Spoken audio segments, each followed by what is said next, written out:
The thinking, language, and practice of a person-centered approach to supporting people with disabilities emerged in the 1970s, along with the process of deinstitutionalization. 40 years later, we face great challenges in our efforts to remain faithful to the intent and spirit of work that honors the citizenship of all and builds a beloved community that works for everyone. And so we gathered to reflect on influences, actions, and learnings that have emerged through lifetimes of commitment to a just world that is built upon the contributions of all.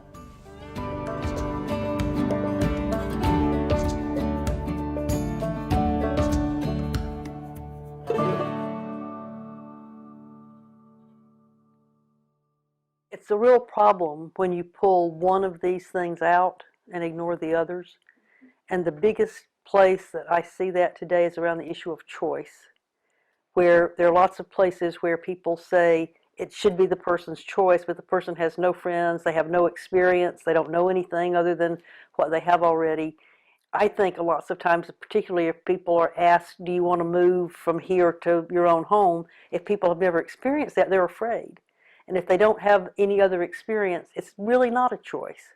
So we have to be really careful and not pull out one of these and make it everything, and thereby actually deprive people of choice because they don't have any support for it, they don't have the experience for it, and they don't have any friends to help them through the hard parts of getting there, which is what we all do when we make a choice. It's a big one. We have all of those things that help us get through it.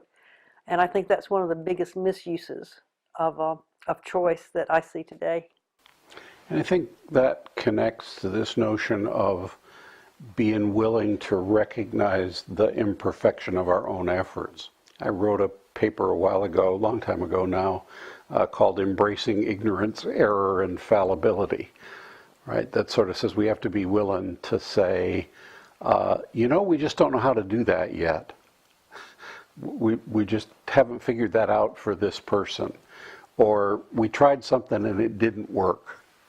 Unless we're willing to take responsibility for our collective learning, for our co-learning with people, then choice, from my point of view, often functions defensively.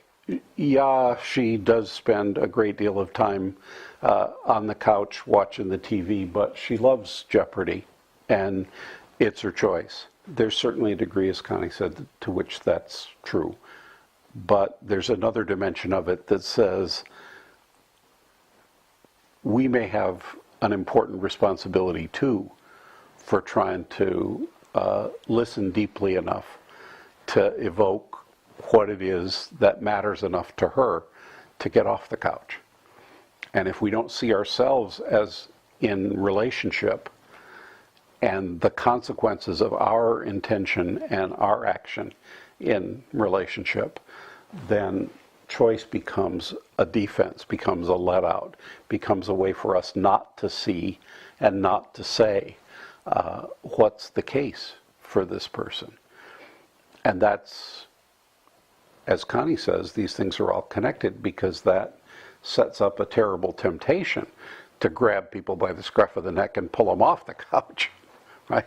Or scold them about being on the couch, or otherwise try to compromise the person's autonomy.